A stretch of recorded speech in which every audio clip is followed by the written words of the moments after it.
السلام علیکم and very good evening. کل بھی ہم نے بات کی تھی آئی ایس پی آر کی جو پریس کانفرنس تھی اس کے اوپر یقیناً پاکستان تحریک انصاف کی طرف سے ریاکشن ضرور آیا تھا، لیکن میرا خیال ہے کہ اس کے اوپر بھی بات کرنی ضروری ہے کہ اس پریس کانفرنس میں جو موٹی باتیں دو کی کہی گئی تھیں اس میں سے ایک تو یہ تھی کہ جو 9 مئی کے ملزمان ہیں ان کو یقیناً سزا ملنی چاہیے اور جلد از جلد ملنی چاہیے، لیکن دوسرا ایک اہم نقطہ یہ بھی اٹھایا گیا تھا کہ اگر پاکستان تحریک انصاف کی طرف سے جوڈیشل کمیشن بنانے کی بات کی جاتی ہے تو اس کا احاطہ پھر 2014 کے جو دھرنے ہیں اس کو بھی اس میں شامل کیا جانا چاہیے. اب اس میں ایک پازیٹیو ایلیمنٹ یہ تھا کہ جب آج پی ٹی آئی کے جو بانی چیئرمین ہیں ان کی صحافیوں سے جب گفتگو ہوئی تو انہوں نے کہا کہ مجھے اس کے اوپر کوئی اعتراض نہیں ہے، اگر یہ کمیشن بنتا ہے تو میں اس کمیشن کے سامنے پیش ہونے کو بھی تیار ہوں. یقیناً یہ ایک ایسا جواب ہے جو پاکستان تحریک انصاف سے ایکسپیکٹ نہیں کیا جا رہا تھا، لیکن خان صاحب نے بیونڈ دا لائن جا کے یہ جواب بھی دیا اور ساتھ میں انہوں نے یہ بھی کہا کہ جو ادارے ہیں کم از کم ان کو ہمیں کنٹروورشل نہیں بنانا چاہیے اور ان کو سیاست میں نہیں گھسیٹنا چاہیے. اب ظاہر سی بات ہے دیکھنا یہ ہوگا کہ آیا پاکستان تحریک انصاف جس طریقے سے لے کر چل رہی ہے اپنی سیاست کو، کیا اس حوالے سے جو ایک تحمل اور برداشت کا ایلیمنٹ ہے وہ دوسری جانب بھی پیدا ہوتا ہے یا پھر نہیں ہوتا. پروگرام کے پہلے سیگمنٹ میں اس پہ ذرا ڈیٹیل میں بات کرنے کے لیے اور دوسرا یہ کہ پی ٹی آئی کی پولیٹیکل اسٹریٹجی ہو کیا سکتی ہے اس حوالے سے کہ اگر مذاکرات کرنی ہے تو پھر کن سے کرنی ہے اور کن سے نہیں کرنی، کیا یہ کلیئرٹی موجود ہے یا پھر نہیں، اس پر بات کریں گے. پاکستان تحریک انصاف کی ناصب صاحب ممبر قومی اسمبلی ہیں، شاندانہ گلزار صاحبہ ہمارے ساتھ موجود ہے. شاندانہ صاحبہ تھینک یو سو مچ آپ کے قیمتی وقت کے لیے، آپ فیلڈ میں کہیں ہیں اور اس میں بھی آپ نے وقت نکالا ہے. پہلے تو یہ فرمائیے گا کہ کل کی پریس کانفرنس پہ بڑی کنٹروورسی ہوئی، بڑی ڈیبیٹ ہوئی، لیکن آج خان صاحب نے اس غبارے میں سے ہوا نکال دی. انہوں نے کہا کہ اگر کسی نے کمیشن بنانا ہے 2014 کا بھی تو بنا لے، پیش کروانا ہے تو میں پیش ہونے کو بھی تیار ہوں. تو آپ کے خیال میں وہ جو ایک سوال کل اٹھایا گیا تھا اس کا جواب خان صاحب نے دے دیا یا ابھی بھی آپ چاہتے ہیں کہ اس میں مزید کوئی کلیئرٹی لائی جائے کہ پی ٹی آئی کے اپنے اس پر کوئی ایسی کنٹروورسی نہیں ہے جو پیدا کرنے کی کوشش کی جا رہی ہے؟ میں تو چاہوں گی، ابھی میں پی ٹی آئی کی اسپوکس پرسن نہیں ہوں، میں اس وقت ایز این ایم این اے اپنے حلقے کو ریپرزینٹ کر کے ایک پاکستان کا باشندہ ہو کے بات کرتی ہوں، پاکستانی پاسپورٹ ہولڈر ہوں. آئی وڈ سجیسٹ کہ کمیشنز بنے، بالکل بنے. شاندانہ صاحب مجھے ایک سوال کی اجازت ہے. ایک چیز اور بھی ہے، تھوڑی سی میں آپ کے اندرونی مسائل کے اوپر تھوڑی سی بات کرنا چاہوں گی. وہ یہ کہ ایک تو یہ کہ جو پبلک اکاؤنٹس کمیٹی کے حوالے سے بڑے دنوں سے ڈیبیٹ چل رہی تھی، اگر آپ اس کے اوپر اپنا کوئی کامنٹ دے سکتی ہوں کہ پہلے مروت صاحب کا نام نامینیٹ کیا گیا، پھر شیخ وقاص اکرم صاحب کا کیا گیا، اس کے بعد اس کے ریاکشن میں ہم نے یہ دیکھا کہ پچھلے 2 روز میں مروت صاحب جس قسم کے سٹیٹمنٹس دے رہے ہیں، کل بھی انہوں نے کہا کہ میں خان صاحب سے ملوں گا، ان سے بات کروں گا. اب آج انہوں نے کہا ہے کہ میں کسی بھی جو اعلیٰ سطح کی لیڈرشپ ہے پی ٹی آئی کی، میں اب ان کے ساتھ کام نہیں کر سکتا کیونکہ مجھے خان صاحب سے ملنے نہیں دے رہے ہیں. میں اس گراؤنڈ ڈیپ اس میں نہیں جاتی کہ چلیں ان کے مسائل ہیں، لیکن آپ کے خیال میں کیا بیرسٹر گوہر صاحب کنٹرول نہیں کر پا رہے ہیں پارٹی کو صحیح معنوں میں، جو لیڈرشپ ہے وہ پریزنٹ نہیں کر پا رہے کہ آخر کیا وجہ ہے کہ ان جیسی شخصیات باہر آ کے اس قسم کے سٹیٹمنٹس دے رہی ہے؟ پارٹی میں مسائل ہوتے ہیں لیکن مروت صاحب بڑے آؤٹ سپوکن کیوں ہو رہے ہیں؟ طرح دیکھیں، مروت صاحب کبھی شائے برڈ تو تھے نہیں، تو ہمیشہ آؤٹ اسپوکن ہے. دیٹ از وائی الحمدللہ انہوں نے سارے پاکستان کو الیکشن کے لیے 8 فروری کو نکالا. مروت صاحب نہ ہوتے عوام نے نہیں نکلنا تھا. وہ واحد آدمی تھا جو آن دا گراؤنڈ تھا جب سارے بھگوڑے باہر بیٹھے ہوئے تھے. باقی ہمارے بدقسمت لوگ جیلوں میں بیٹھے ہوئے ہیں، کوئی لوگ پریسز کر کے چلے گئے، کچھ جینوئن تھے، کچھ ڈرامہ تھا. یہ چیزیں ہوتی رہیں گی. مروت صاحب پہ جب تک خان صاحب کا ہاتھ ہے سر پہ، میں یہ یقین ہی نہیں کر سکتی کہ کوئی ان کو غدار کہہ سکتا ہے. رہی یہ بات پی اے سی کی، شیخ وقاص اکرم صاحب میرے لیے بہت باعث عزت ہیں ایز شیخ افضل صاحب. ان میں سے جو بھی ہو، دونوں میرے پارٹی کی ہے، I am happy with both, میں اس پہ نہیں پڑتی. لیکن آپ کو میں یہ بتا دوں کہ 5-6 ایم این ایز نے یہ بات خان صاحب کی ہماری پہنچائی پارلیمنٹری کمیٹی میں کہ خان صاحب گلا شکوا کرتے کہ آرڈر میں ایک دیتا ہوں کام دوسرا ہو جاتا ہے. جس طرح خان صاحب نے آرڈر دیا تھا کہ باجوڑ میں جو الیکشن تھا اس میں ایک سیٹ آپ دے دیں گلظفر کو این اے کی، اور پی کے کی آپ مبارک زیب کو دے دیں جو ریحان زیب شہید کا بھائی تھا. وہ امپلیمنٹ نہیں ہوا. وہ کس نے نہیں کیا؟ I have no kilo. I'm not part of the core committee. I'm not part of the political committee. تو تسلیم کی یہ بھی ایک غلطی ڈرامہ ہے، تسلیم یہ کی بھی پی ٹی آئی ختم نے ہو کہ ہم جائے سے گا. غلطی ہوئی ہے. جی جی. بڑا احسان کر لیا جی، 2 سیٹیں ہارنے کے بعد تو میں بھی ایکسپٹ کروں گی کہ میں نے غلطی کی ہے، نقصان تو پارٹی نہیں، کا وہ کر تو دیا نا. غلطی تو تسلیم ہی نہیں کرتے ویسے تو لیڈرشپ، لیکن ہمارے ہی شو میں پی ٹی آئی کے کچھ دیگر لوگ تھے، انہوں نے کہا کہ نہیں ہم سے غلطی ہوئی، ہمیں واقعی کرنا چاہیے تھا، وہ دونوں سیٹیں ہماری ہوتی. لیکن چلیں اچھی بات یہ ہے کہ غلطی تو ایکسیپٹ کی جا رہی ہے. اچھا، وے فارورڈ کیا ہے؟ یہ ایک بہت ہی پازیٹیو بات ہے جو خان صاحب نے کی ہے کہ جی آپ کمیشن بنا دیں، فوج کو بدنام مت کریں، اس کو کنٹروورشل مت کریں. اب مجھے یہ بتائیں کہ اگر مذاکرات کے اوپر آئیں، پچھلے 1 مہینے سے یہ ڈیبیٹ ہو رہی ہے، کبھی گنڈا پور صاحب کہتے ہیں کہ ہم مذاکرات کریں گے لیکن اداروں سے کریں گے، ایونچولی انہی کے ہاتھ میں ساری پاور ہے، گورنمنٹ تو بے بس ہے. تو اب مذاکرات کے حوالے سے کوئی پالیسی لائن کلیئر ہے کہ ہم نے حکومت سے کرنے ہیں یا حکومت سے بالکل نہیں کرنے؟ ابھی بھی ہم اداروں سے ہی ایکسپیکٹ کریں گے کہ مذاکرات کیے جائیں، کیونکہ وہ تو کرنے میں بالکل ابھی انٹرسٹڈ نہیں دکھائی دیتے. دیکھیے سنا 2-3 باتیں. MashaAllah, you're incredibly intelligent and my mind can't keep up with yours. So I'll start with the first question. देखिए मेरे लिए लीडर एक ही है, वो Imran Khan. That's it. Leadership कोई भी नहीं है, सब डिफरेंट पोजीशन होल्डर्स हैं, सब इज्जतदार लोग हैं. लीडर एक है, वो इमरान खान है. Simple as that. ये जो लोग कहते हैं ना कि बानी चेयरमैन, मुझे इस बात पे बहुत गुस्सा आता है. Chairman Imran Khan and acting chair barrister Gohar मेरे भाई हैं. वो उनकी बहुत इज्जत है. पर खान साहब से हम कैसे मुशाबहत किसी को देते हैं? खान साहब की बहनों को अल्लाह जिंदगी दे, हम तो उन बेचारियों से भी लड़ते हैं. उस दिन एक ग्रुप में मुझे डांट रही थी कि तुम यूनिटी करो, तुम लड़ो मत. दूसरी जो आपने बात की कि आगे क्या होगा, नेगोशिएशंस किससे होंगी. देखिए VONC के बेनिफिशियरीज हैं करंटली जो नकली 9 फरवरी की इलेक्शन के 47 वाले लोग हैं असेंबली में. हम उनसे क्या नेगोशिएट करें कि भाई हमारी सीटें वापस दे दो. उनका दिमाग खराब है. उन्होंने 40 साल इन चोरियों में लगा दिया, अभी वो बन जाएंगे. वो तो हो ही नहीं सकता. रही बात जो शहरियार ने बात की थी कि हम एस्टैब्लिशमेंट से चीफ से क्यों ना बात करें जिसने हमें हटवाया था तो पिछला चीफ. केसेस भी funny position. The only position we're not in is the position of hypocrisy. PTI सच बोलती है, हमें सारे पैरोकार सच बोलते हैं. That makes us very unpopular. हमें यूटर्निस्तान कहा जाता था. But अल्हम्दुलिल्लाह हमें इतनी हिम्मत है कि अपनी गलती माने और उसको सुधारे. जी, बहुत बहुत शुक्रिया शानदाना गुलजार साहब. हमेशा की तरह बड़ी मजबूत अंदाज में गुफ्तगू की है. यकीनन पाकिस्तान तहरीक इंसाफ का जो बुनियादी नैरेटिव है वो तो सामने रखा है, लेकिन जो रिएक्शन है, जो उसमें कुछ सख्ती भी है, वो भी उन्होंने बयान की है. लेकिन एक पॉलिसी लाइन जरूर PTI की मौजूद है. एक मुख्तसर वक्फा, उसके बाद सियासी तौर पर यकीनन PTI की तरफ से अमन का पैगाम देने की कोशिश तो खान साहब ने की है, लेकिन अगर उस पैगाम को सामने रखा जाए तो किस अंदाज में इदारे और हुकूमत उस पैगाम को लेंगे, इसके ऊपर जरा सियासी तज्जिया लेंगे एक ब्रेक के बाद. ब्रेक के बाद आपको एक बार फिर खुशामदीद कहते हैं. कल की बड़ी इंपॉर्टेंट प्रेस कॉन्फ्रेंस ISPR की तरफ से, और यकीनन 9 मई के हवाले से जो बातें की गई उसमें एक अहम तरीन नुक्ता ये भी था कि 9 मई के मुल्जिमान को एक तो सजा भी मिलनी चाहिए और जल्द से जल्द भी मिलनी चाहिए. और उसमें ये बात भी की गई थी कि अगर जुडिशल कमीशन बनाने का मुतालबा पाकिस्तान तहरीक इंसाफ का अगर तस्लीम किया जाता है तो फिर मेरा ख्याल ये है, जो कि ISPR की तरफ से कहा भी गया और इसका अहाता भी किया गया, कि फिर उस कमीशन को 2014 तक के सफर पर मुहित करना चाहिए, उसका अहाता भी होना चाहिए. इससे एक तो ये बात जरूर वाज़ेह हो जाती है कि अब अफवाज पाकिस्तान भी चाहते हैं कि उस वक्त के जो पोशीदा किरदार थे वो भी सामने लेके आए जाएं. बड़ी एक वाज़ेह पॉलिसी शिफ्ट है ये खुद अफवाज पाकिस्तान की तरफ से.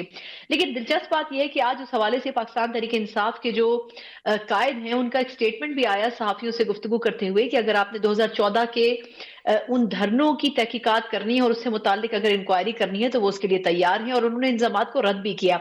तो सेगमेंट में जरा इस पर डिटेल में बात करेंगे कि क्या खान साहब खुद अभी भी कोशिश कर रहे हैं कि ऐसा सिग्नल देने की कि वो बातचीत के लिए तैयार हैं, क्योंकि जो गुफ्तगू उन्होंने अफवाज पाकिस्तान से मुतालिक की उसमें कहीं भी नेगेटिव वाइब्स नहीं आई. उन्होंने तारीफ की, उन्होंने कहा कि ये पाकिस्तान का एसिड है और इनको कंट्रोवर्शियल नहीं बनाना चाहिए. लेकिन कुछ दिनों पहले तक कुछ और बात की जा रही थी, कुछ अरसे पहले तक कुछ और बात की जा रही थी. इसी पूरे मामले के ऊपर बात करने के लिए खुद इस वक्त की हुकूमत और इदारों के पास पाकिस्तान तहरीक इंसाफ को हैंडल करने के लिए कितनी चॉइसेस हैं, इसके ऊपर बात करने के लिए हमारे साथ सीनियर साफी और तज्जियाकार मुजम्मिल सोहरवर्दी साहब मौजूद हैं.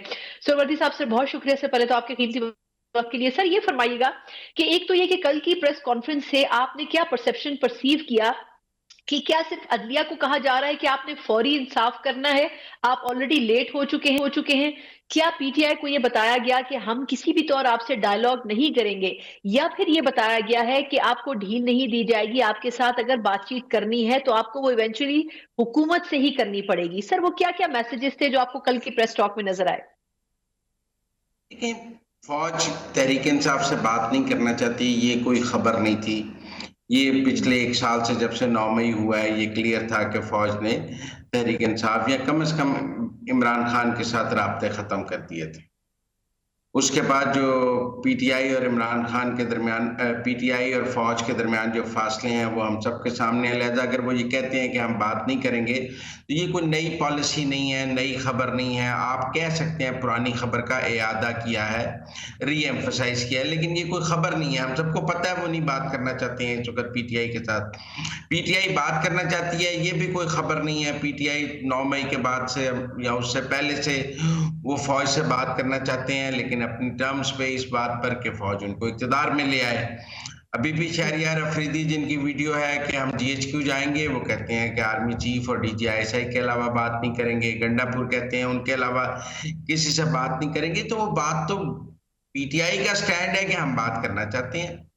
فوج کا سٹینڈ ہے کہ ہم بات نہیں کرنا چاہتے، اور یہ ایک جب سے عاصم منیر آرمی چیف بنے ہیں یہ سچویشن ایسے ہی ہے، اور 9 مئی کے بعد اس میں کافی، لہذا میرے لیے اس میں کوئی خبر والی بات نہیں تھی۔ مجھے یہ لگا کہ جو کل والی پریس کانفرنس تھی اس میں ایک ادارہ فوج دوسرے ادارے عدلیہ سے گلہ کر رہا ہے کہ آپ نے میرے معاملے پر مجھے انصاف نہیں ملا۔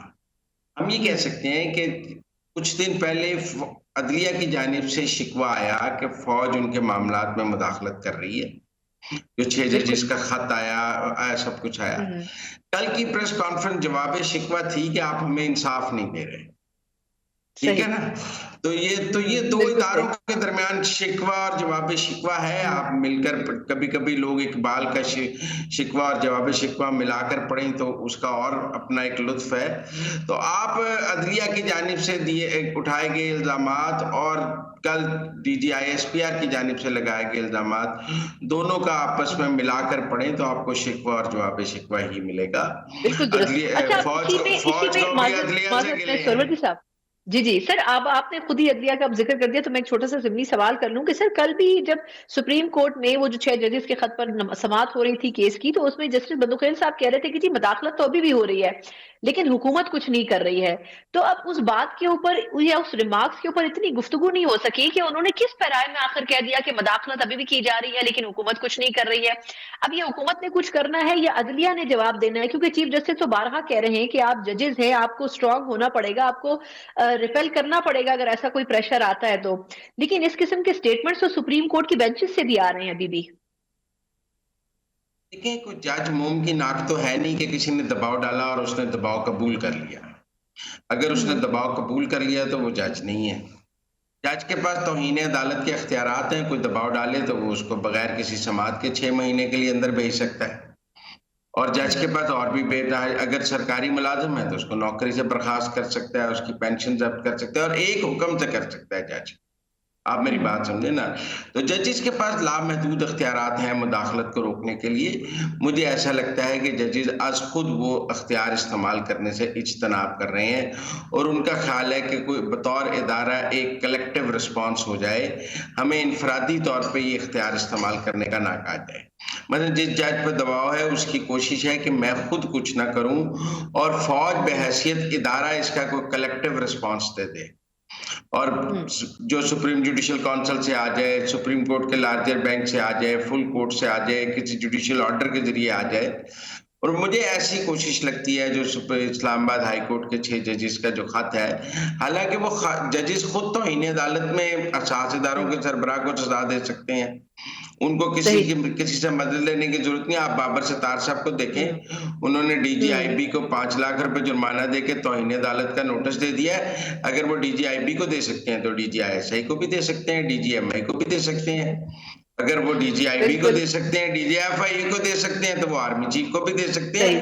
ہمت کرنے کی بات ہے۔ میرا خیال ہے وہاں ہمت نہیں ہے، اور وہاں چیف جسٹس کو کہا جا رہا ہے آپ کر دیں، باقی کام ہم خود کر لیں گے۔ اچھا سر، ایک اور پہلو جس پہ آپ کی رائے چاہیے وہ یہ کہ اگر ہم واپس آتے ہیں پاکستان تحریک انصاف، کیونکہ اپوزیشن کی بڑی جماعت ہے اس کے اوپر، سر اگر ان کے حوالے سے بات کریں تو جو ارد گرد کی دیگر جماعتیں ہیں، جیسے مولانا صاحب نے ایک روز پہلے انٹرویو دیا، انہوں نے کہا کہ جی میں نے تو نواز شریف صاحب کو مشورہ دیا تھا کہ پی ٹی آئی کے پاس اگر اکثریت ہے تو ان کو حکومت بنا لیں دیں۔ خود نتائج کے حوالے سے بھی میاں نواز شریف صاحب جو ہیں وہ کافی پریشان نظر آئے تھے۔ پھر اگر آپ اس پیرائے میں دیکھیں کہ خود ایک جگہ پر مشاہد حسین صاحب نے انٹرویو دیتے ہوئے یہ بات کہی ہے کہ ہمیں خان صاحب کو رہا کر دینا چاہیے اس سے پہلے کہ ہمیں امریکہ سے ٹیلی فون آئے، تو آپ یہ فرمائیے گا کہ یہ کیا محسوس کیا جا رہا ہے کہ کیا واقعی پاکستان تحریک انصاف کے ساتھ کوئی بڑی زیادتی ہو گئی ہے، یا یہ کہ اب جے وائی فے جیسی جماعتیں بھی پی ٹی آئی کی سپورٹ میں کھڑی ہو رہی ہیں، اور امریکہ سے بھی ہم امید مان لیں کہ وہاں سے بھی، کیونکہ ابھی ان کے ڈونلڈ لو جو ہے ملاقات کر کے گئے ہیں ان کے جو قائدین ہیں پی ٹی آئی کے ان سے، تو آپ کو کیا لگتا ہے کہ ایک سافٹ کارنر بلڈ اپ کر رہی ہے آہستہ آہستہ پاکستان تحریک انصاف؟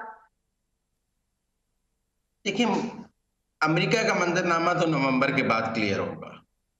اگر ٹرمپ اقتدار میں آ جاتے ہیں تو پھر دیکھیں گے، اور اگر ٹرمپ نہیں آتے تو پھر دیکھیں گے۔ اس وقت تو امریکہ کی جو حکومت ہے وہ ٹرانزیشن میں ہے، کیونکہ وہاں انتخابات ہیں۔ اب جو موجودہ حکومت ہے وہ بھی انتخاب میں جا رہی ہے، اور ٹرمپ ان کو چیلنج کر رہے ہیں۔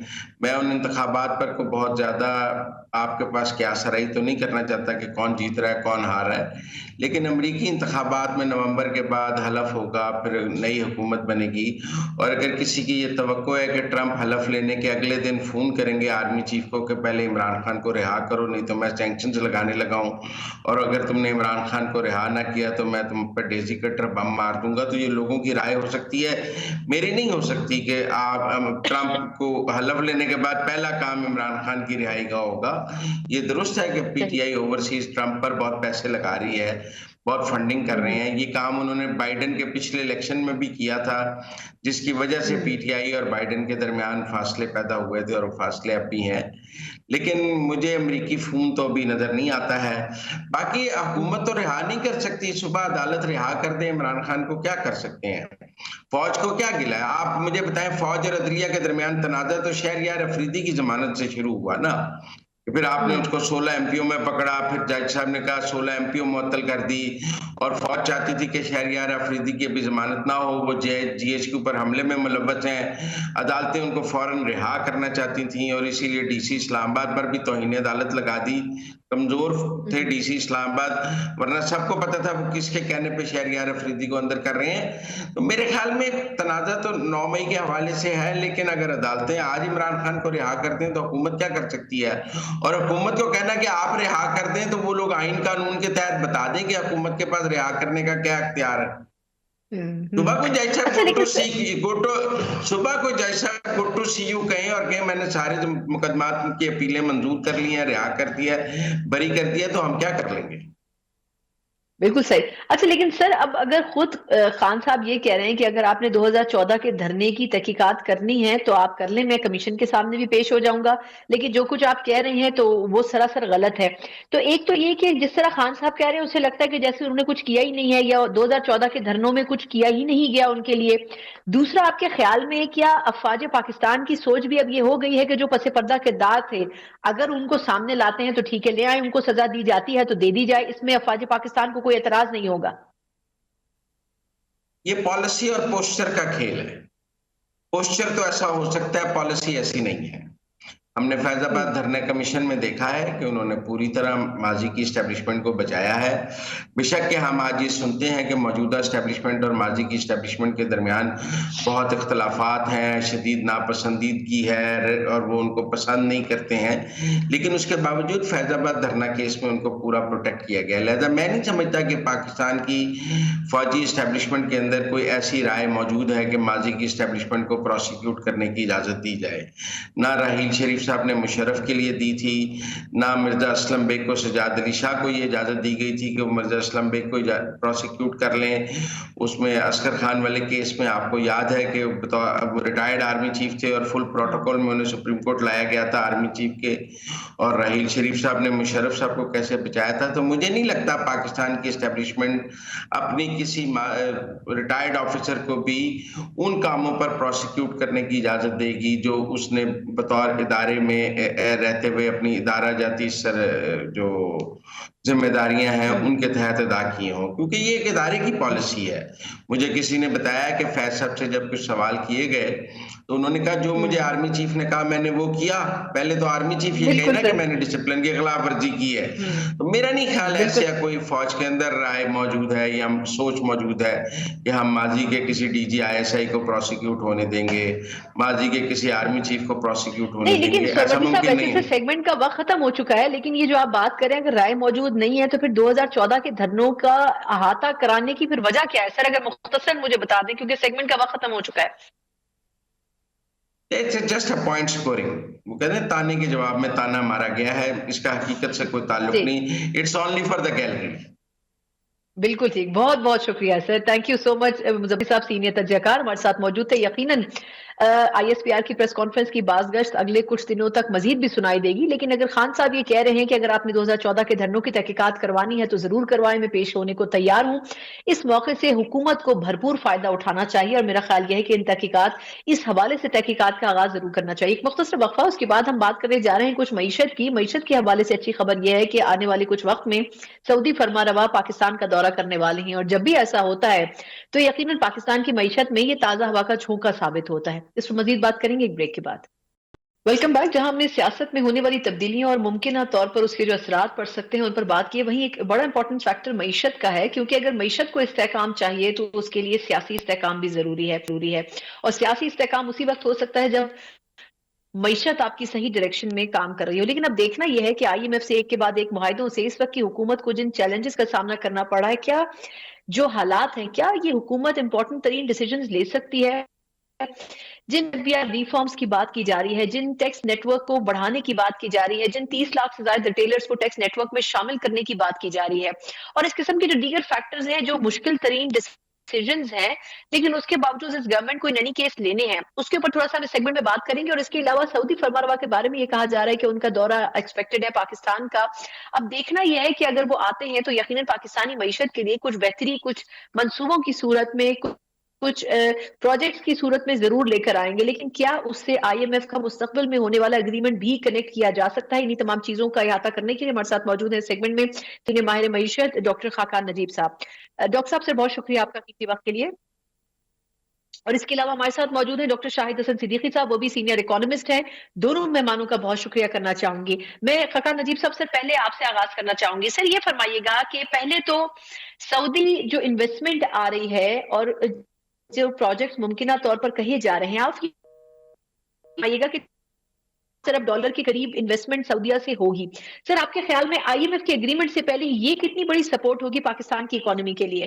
बिस्मिल्लाहिर्रहमानिर्रहीम। देखिए, एक बात तो यहाँ है कि जिन मुल्कों ने भी तरक्की की है, अपनी शरह नमू को बढ़ाया है, अपने जीडीपी के हुजम को बढ़ाया है, अपनी इकोनॉमी के साइज को बढ़ाया है, उन्होंने अपना इन्वेस्टमेंट टू जीडीपी रेशो जो है उसको बढ़ाया है, और उसी वजह से उनका जो जीडीपी का हुजम है वो बढ़ा है। अनफॉर्चुनेटली पाकिस्तान में इस वक्त जो हमारा जीडीपी के तनासुब से हमारा जो इन्वेस्टमेंट की शरह है वो सिर्फ 13.4% है। अगर आप पाकिस्तान के इर्द गिर्द के ममालिक को देखें, ईस्ट एशिया को देखें और चाइना को देखें, तो ये 25 से 35% है।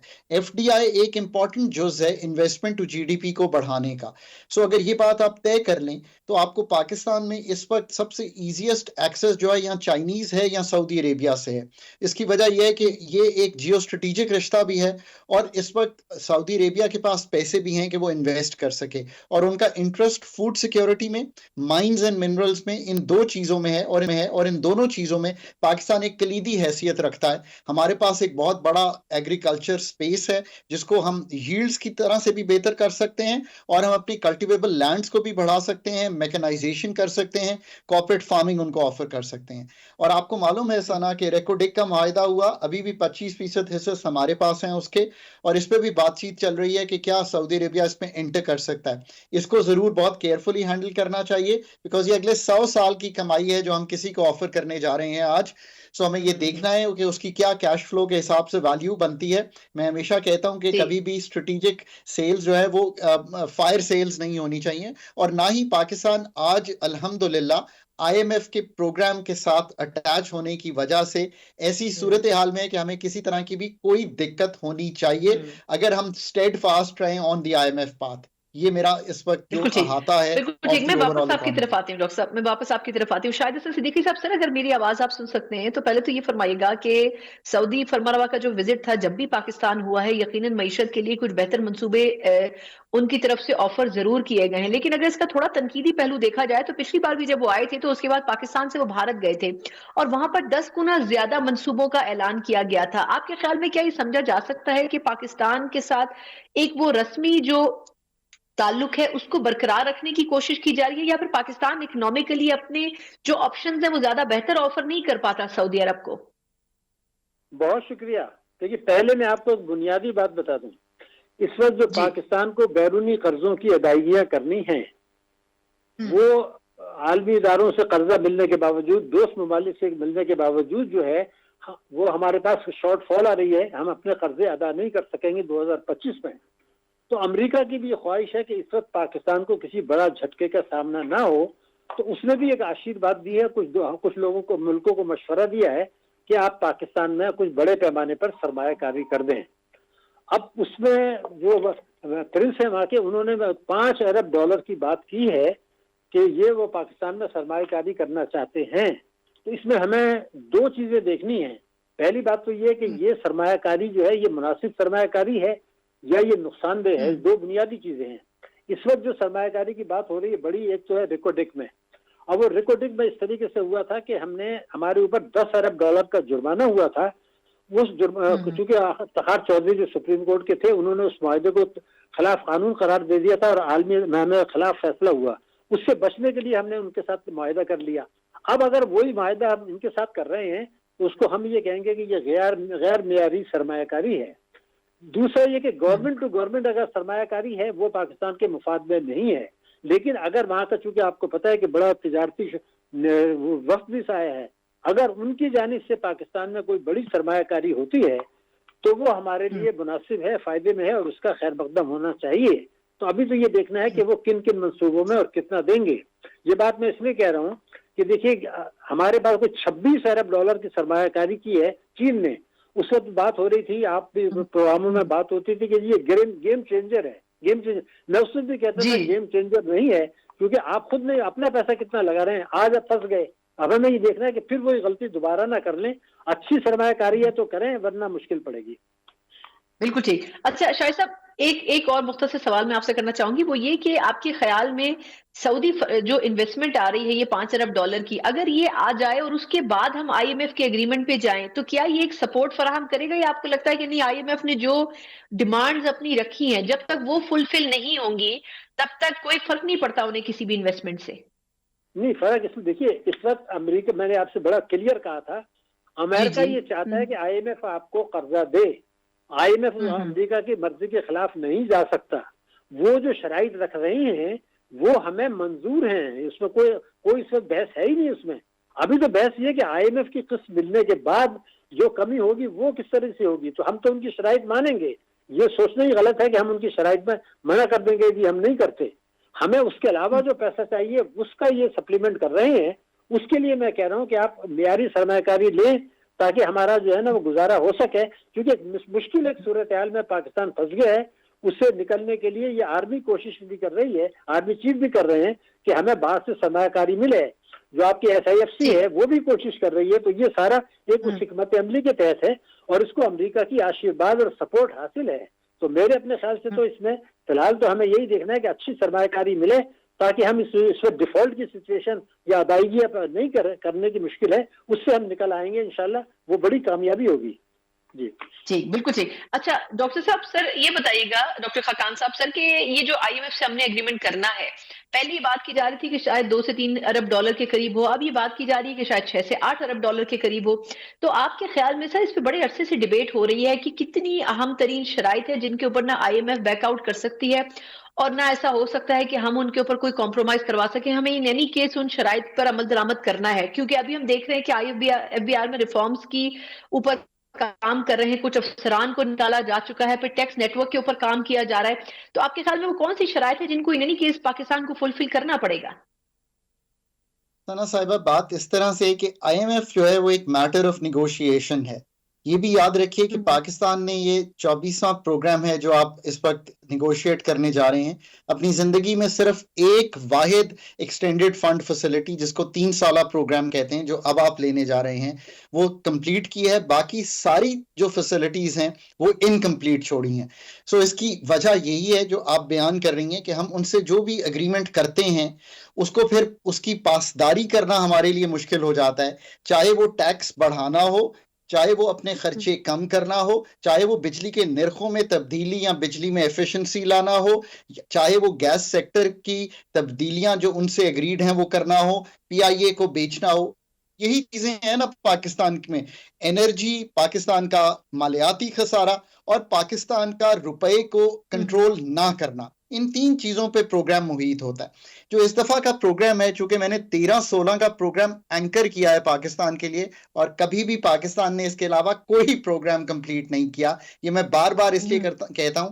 और जो मेरी इस वक्त वाशिंगटन में, चूंकि मैं इंटरनेशनली काम करता हूं, जो मेरी गुफ्तो शनीद हो रही है, Pakistan is in for a very very tough programme. और ये मेरी पाकिस्तान अथॉरिटीज को बड़ी क्लियर और बड़ी, जैसे कहते हैं, गुजारिश है कि अपनी टीम बहुत सॉलिड रखिए। जैसे अभी आपने FPR का जिक्र किया, एनर्जी की टीम, मॉनेटरी साइड की टीम, बजटिंग की टीम, स्ट्रक्चरल काम की टीम, इसलिए कि जो आगे 11 PhDs हैं, they are in to give you a tough time because the economy is in a tough position. So वो आपसे बड़े फैसले मांगेंगे और 3 साल के अंदर अंदर मांगेंगे, और ऐसा ना हो कि हम उनसे अपनी प्रेपरेशन उतनी अच्छी ना कर सकें। सना, मैंने अभी कुछ हफ्ते पहले न्यूज अखबार के फ्रंट पेज पे एक आर्टिकल लिखा है, वो ओपिनियन पोल ऑपेड नहीं था, वो फ्रंट पेज पे है, उसमें मैंने लिखा है कि is Pakistan ready for IMF। पहली बात यह कि हम तैयार तो हों कि हमने उनके साथ बात क्या करनी है।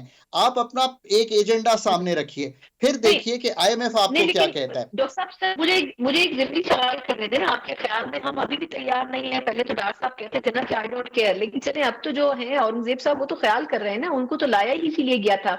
तो आपके ख्याल में क्या उनको नहीं पता कि IMF से अब किस पॉइंट्स के ऊपर बातचीत करनी है? तो इसका आसान तरीका, और मैं पाकिस्तान को भी ये एडवाइस करता हूँ, बाकी अथॉरिटीज को, कि आप अपना प्रोग्राम जो है उसको पब्लिक कर दें कि हम अपनी टैक्स की मद में ये करना चाहते हैं। क्योंकि मुझे मालूम है कि एक टैक्स का मिशन वहां से आया था, उन्होंने तो अपना प्रोग्राम IMF ने वाजे कर दिया कि हम ये चीजें तब्दील करना चाहते हैं। आप बता दीजिए क्या करना चाहते हैं। आप अपनी प्रेपरेशन जिस मद में कीजिए, अपने स्ट्रक्चरल बेंचमार्क, अपने टारगेट्स, अपने क्वार्टरली परफॉर्मेंस क्राइटेरिया, ये सब कुछ खुद बनाइए। अथॉरिटीज का ये होम ग्रोन प्लान है, ये अथॉरिटीज की ओनरशिप में होना चाहिए। उसके बाद IMF को कहिए कि ये हमारी तैयारी है, आप अपने नॉलेज गैप्स भरिए और इसको फंड कर दीजिए। Sana, can I honestly tell you something, ये कोई भी पाकिस्तान में नहीं जानता, फंड बड़ा अमीनेबल होता है कि आप उनके साथ एक अच्छा प्रोग्राम ओनरशिप ले लें, फंड इस पे खुश होता है। प्रॉब्लम यह है कि बहुत सी कंट्री अथॉरिटीज रिलाई ही फंड पे कर रही होती हैं। अब एक सना बात है, हम सब कहते हैं कि जी IMF ने कहा बिजली बढ़ा दें, IMF ने कहा गैस बढ़ा दें।